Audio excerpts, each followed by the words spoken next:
Departure and darkness.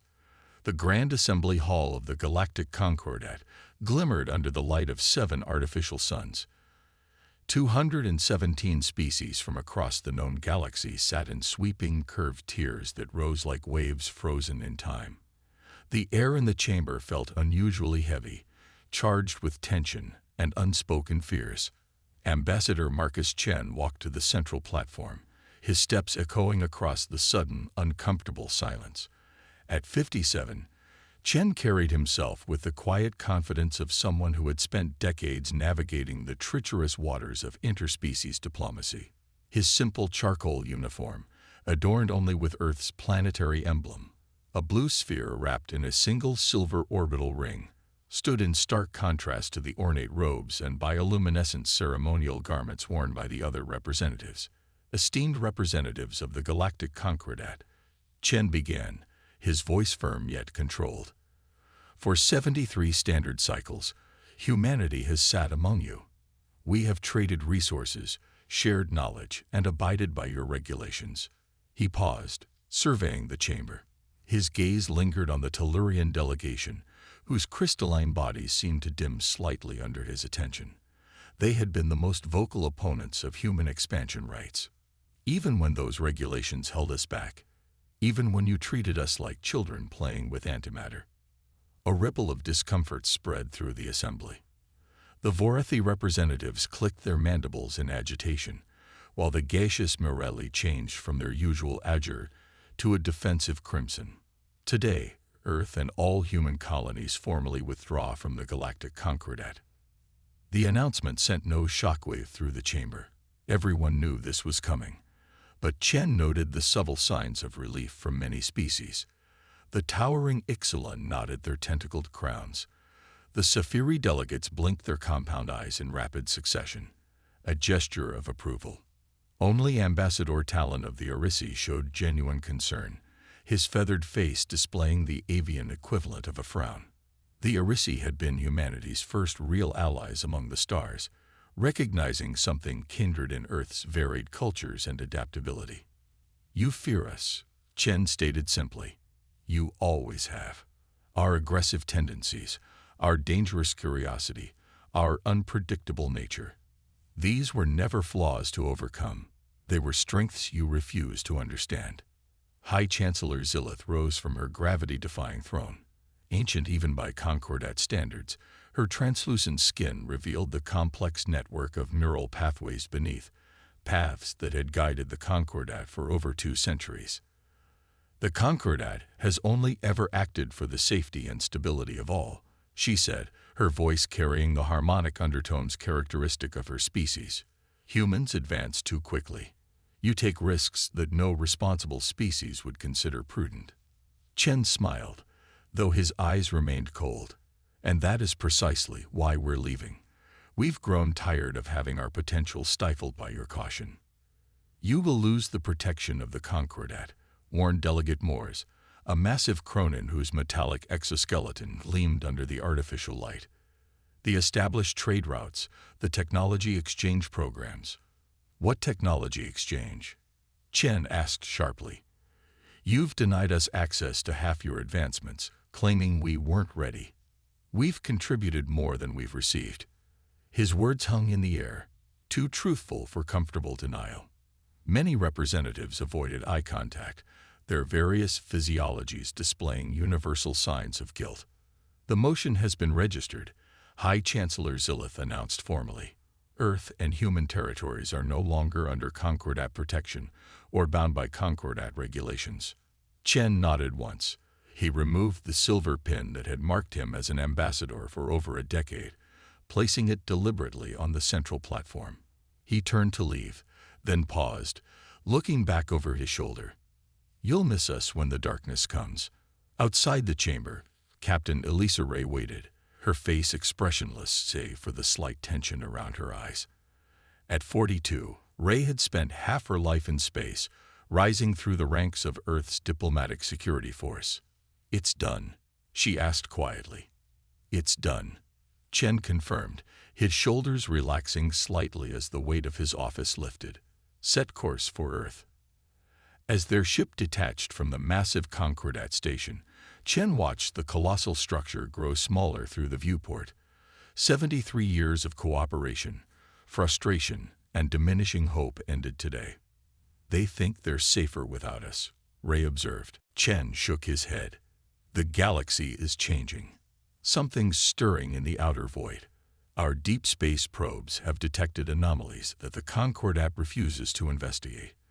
They ignore anything that doesn't align with their comfortable view of the universe." "So what now, sir?"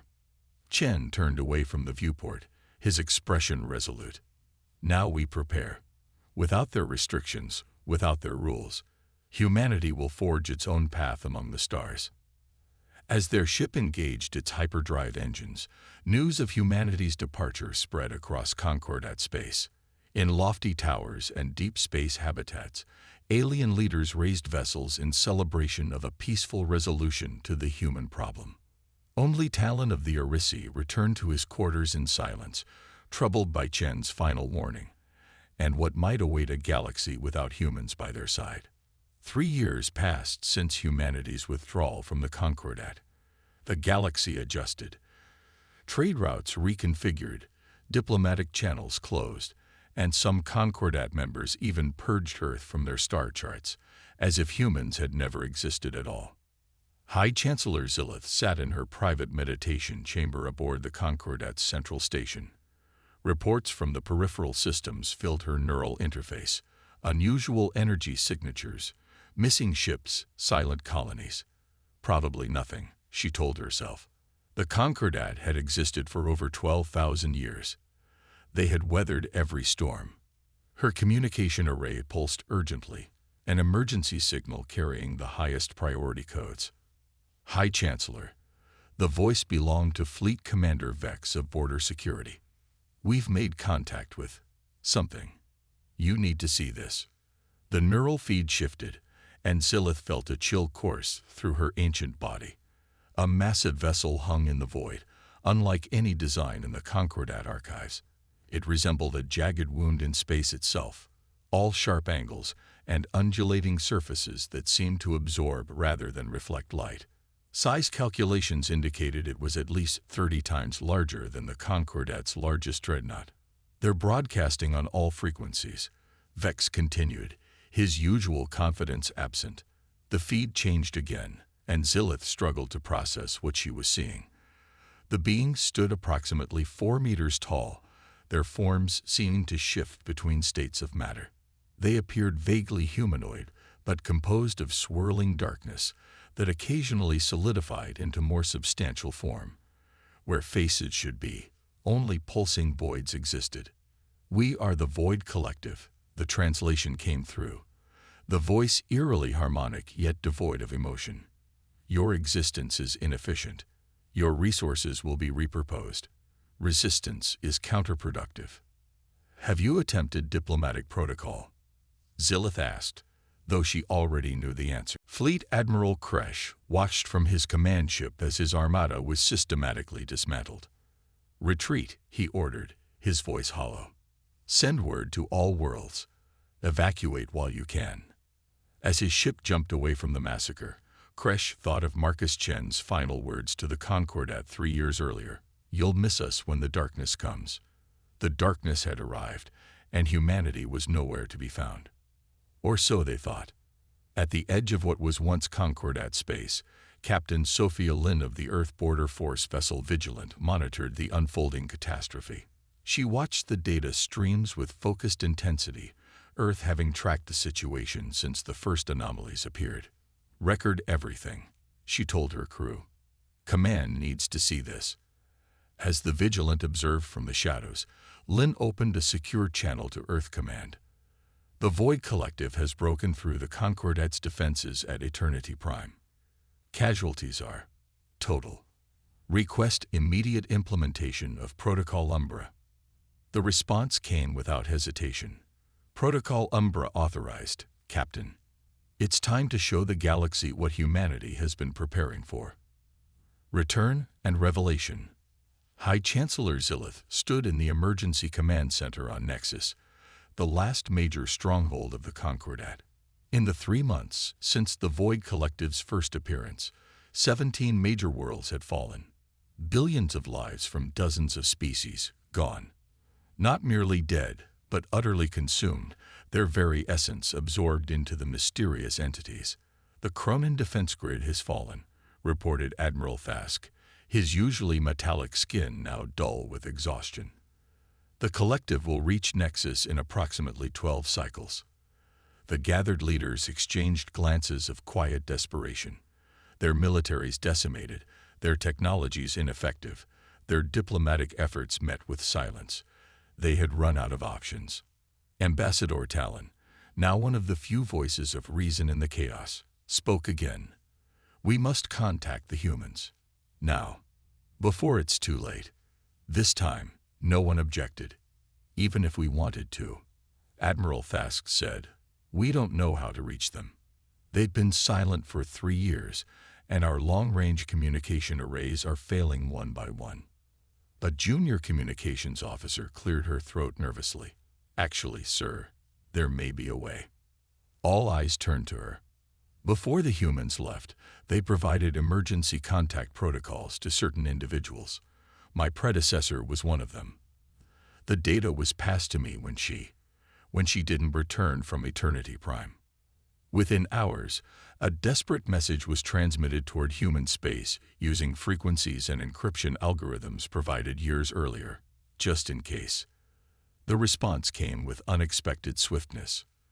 This is Admiral Elisa Ray of the Earth Defense Fleet. We receive you, Nexus. Hold position. Assistance is inbound. 3 days later, as the Void Collective's advance fleet approached Nexus, sensors detected a new arrival. Not a single ship, but hundreds, emerging simultaneously from what appeared to be artificial wormholes rather than conventional FTL. The human fleet looked nothing like the vessels that had departed Concordat space 3 years earlier. These ships featured strange geometries and pulsed with energy signatures that confused Concordat sensors.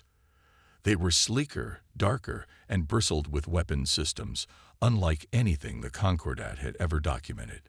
Admiral Ray's flagship, the EDF Defiant, docked at Nexus Station.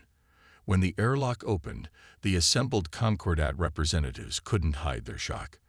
Admiral Ray, formerly Captain Ray of Diplomatic Security, led a delegation of humans wearing form-fitting battle armor that seemed to shift colors slightly as they moved. High Chancellor, Ray said with a curt nod to Zilith, we received your distress call. We're here to help. Zilith struggled to maintain her composure. Admiral Ray, the Concordat, appreciates Earth's response to our situation. You mean your desperation? Ray corrected, though without malice. Let's skip the diplomatic posturing, Chancellor. You're facing extinction, and we have very little time. In the station's strategic command center, Ray's team quickly took control, setting up equipment that the Concordat representatives couldn't begin to understand. How? Admiral Fask finally asked, watching as human technicians interfaced with Concordat systems with disturbing ease. How are you so prepared for this? The collective only appeared 3 months ago. Ray exchanged glances with her second-in-command, a tall man named Commander Rodriguez. We've known about the Void Collective for almost 5 years, Rodriguez explained.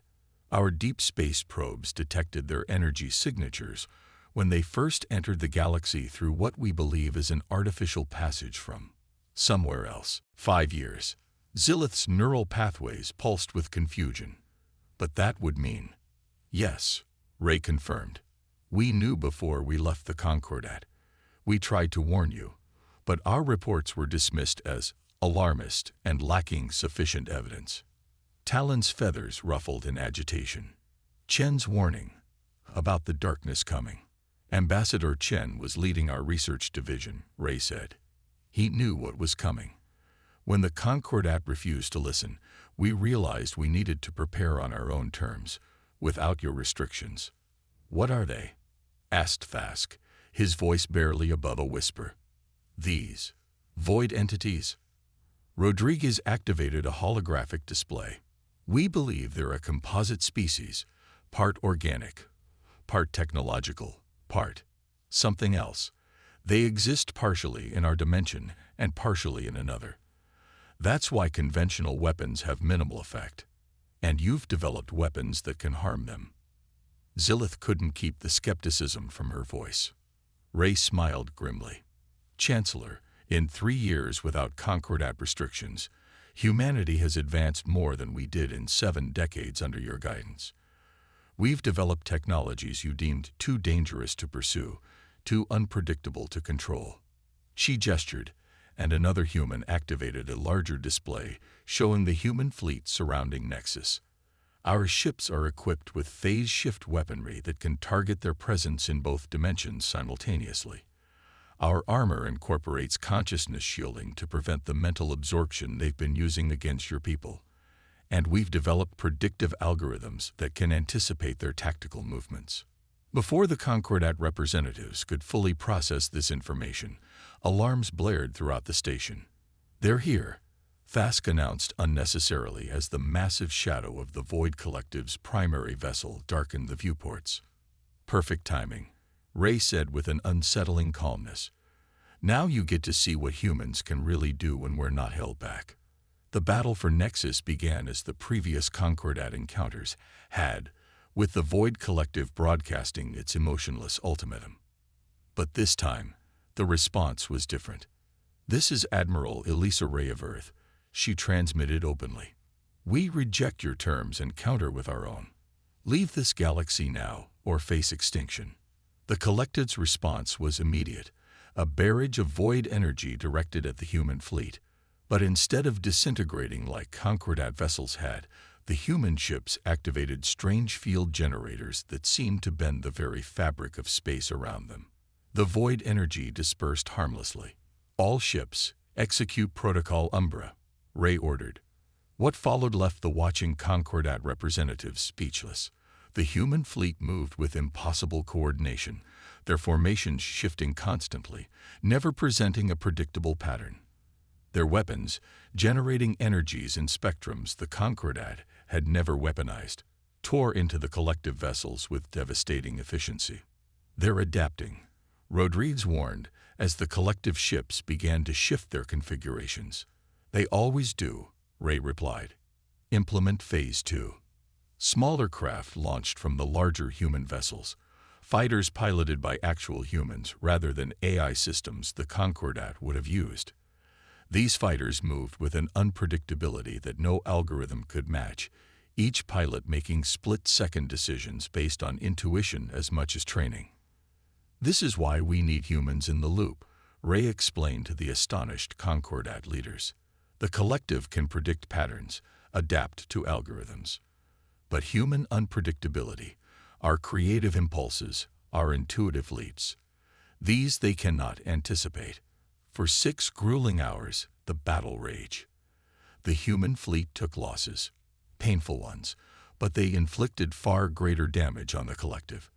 When the Void flagship finally began to retreat, the cheers from both human crews and Concordat observers filled the command center. "Don't celebrate yet," Ray cautioned. "This was just their advance force. The main fleet is still coming." In the days that followed, as reinforcements arrived from Earth space, the humans shared their technologies and strategies with their former Concordat colleagues. Some species adapted quickly, their ships retrofitted with human weapons. Others struggled with the aggressive, high-risk tactics that humans employed. "You must understand," Ray explained during a strategy session, "we don't just fight differently, we think differently.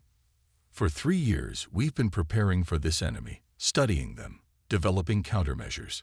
We've created technologies the Concordat would never have approved." "Like what?" challenged Admiral Fask. Ray nodded to a technician who displayed schematics for something called a dimensional anchor. "This device creates a fixed point between dimensions, preventing the Collective from shifting between states. It's essentially a trap that forces them to remain fully in our reality, where they're vulnerable. The energy requirements must be enormous," one of the Scifi scientists observed. "They are," confirmed Rodriguez, "which is why we developed this." The next schematic showed a reactor design, unlike anything the Concordat had ever conceived. We call it a quantum cascade reactor. It harnesses energy from parallel probability states, essentially drawing power from what might have been rather than what is. Zilith's neural pathways pulsed rapidly as she processed this. This technology, it violates fundamental safety principles the Concordat established millennia ago. With respect, Chancellor, Ray said firmly, those principles were established before you knew about threats like the Void Collective. Sometimes survival requires risk. When the Collective's main fleet arrived 2 weeks later, they faced not just the human armada, but a combined force of human and Concordat vessels. The battle that followed would later be known as the Nexus Stand, a desperate 12-day engagement that pushed both sides to their limits. The humans fought with controlled fury, employing strategies that often horrified their Concordat allies even as they proved effective. They used their own ships as bait, executed maneuvers that put crews at terrible risk, and deployed weapons with collateral effects that would have been deemed unacceptable in peacetime. On the 12th day, as both sides neared exhaustion, Admiral Ray implemented their final strategy, Operation Lightbringer. We've identified the Collective's central consciousness node, she explained to the Joint Command. It coordinates their hive mind. If we can destroy it, their unified front will collapse. The node is at the center of their flagship. Rodriguez added, conventional attacks can't reach it. So how do we destroy it? Fask asked. Ray's expression was grim. We send in ground teams. Human special forces, augmented with our latest tech. They'll board the flagship, fight their way to the core, and plant dimensional anchors around the node. That's suicide, Talon protested. It's necessary, Ray countered. And we have volunteers.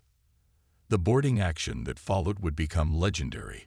300 human soldiers against the incomprehensible horrors within the Void flagship. Fighting through shifting corridors, where reality itself seemed fluid, the humans pushed forward meter by bloody meter. From the command center, the Concordat representatives watched through helmet feeds as the humans demonstrated why they had been both valued and feared.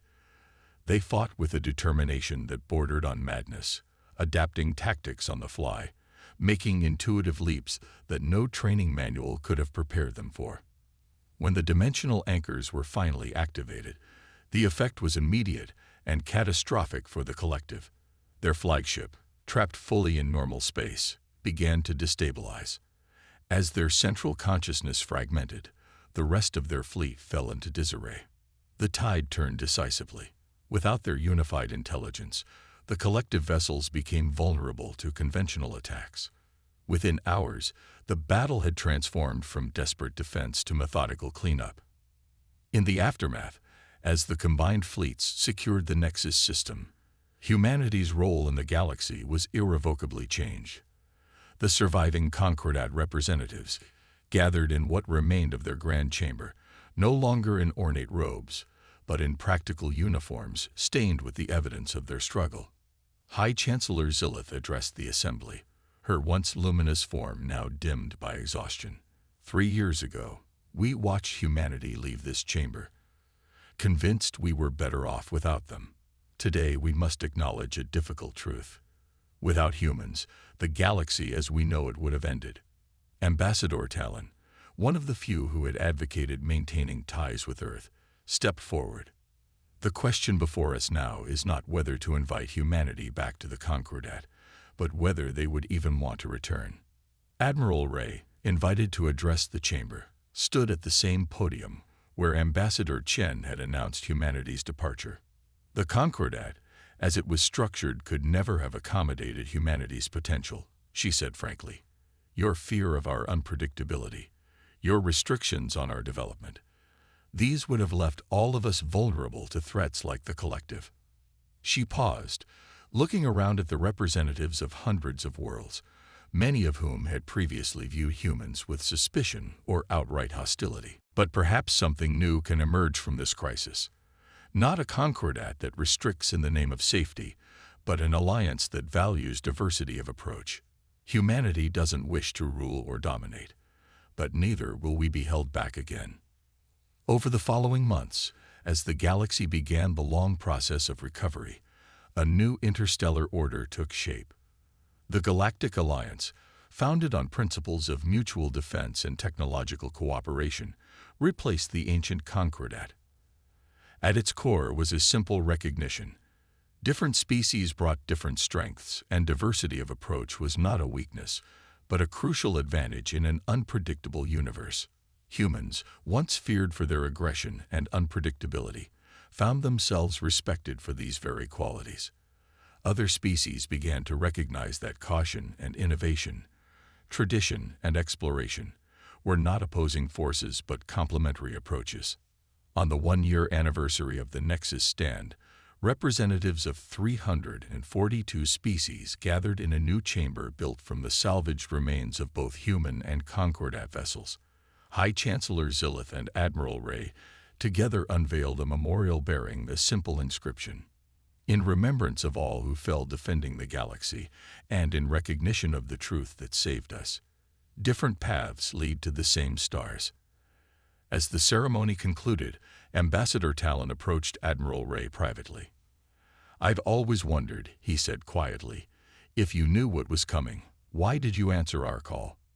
After how we treated humanity, you could have left us to our fate." Ray smiled slightly. "When we left the Concordat, we weren't abandoning the galaxy, just a system that was holding everyone back. Humans have never been good at standing by while others suffer, even those who once dismissed us." She looked out at the assembled representatives, species that had once feared humanity now working alongside them as equals. "Besides," she added, "the darkness comes for us all eventually. Better to face it together, each in our own way, than to face it alone."